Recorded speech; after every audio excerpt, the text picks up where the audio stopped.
So, here some screenshots guys about sa naban kong account. Yan.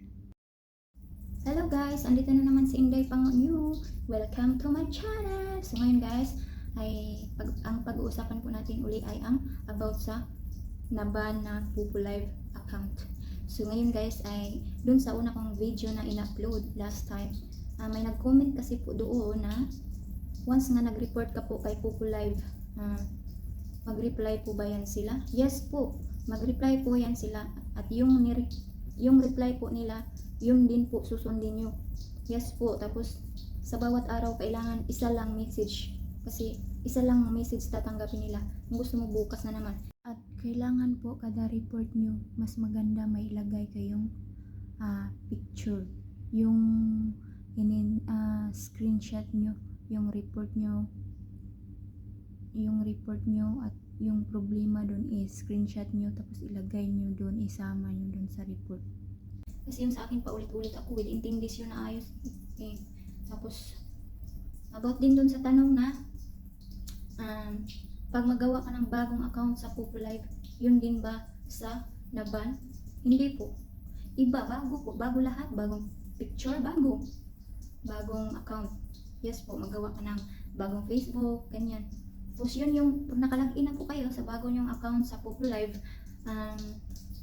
doon po kayo mag-report.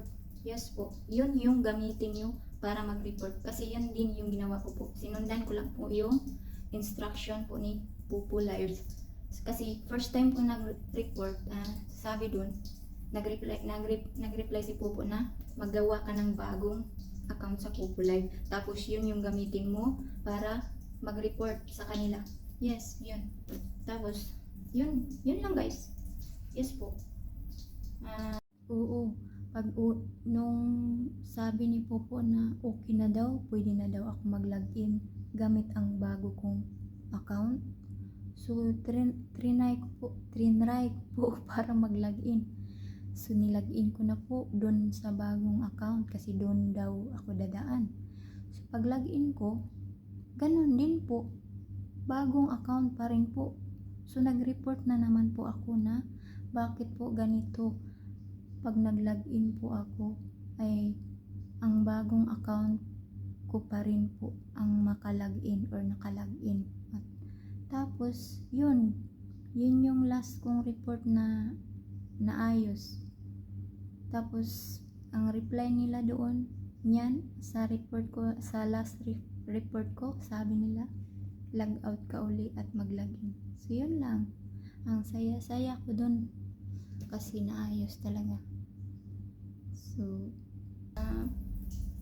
sa mga baguhan lang po na nakapanood dito, karugtong po ito nung una kong video about sa naban na Pupo Live account. Yes po. So, yun lang guys. Thank you for watching. Please don't forget to subscribe and please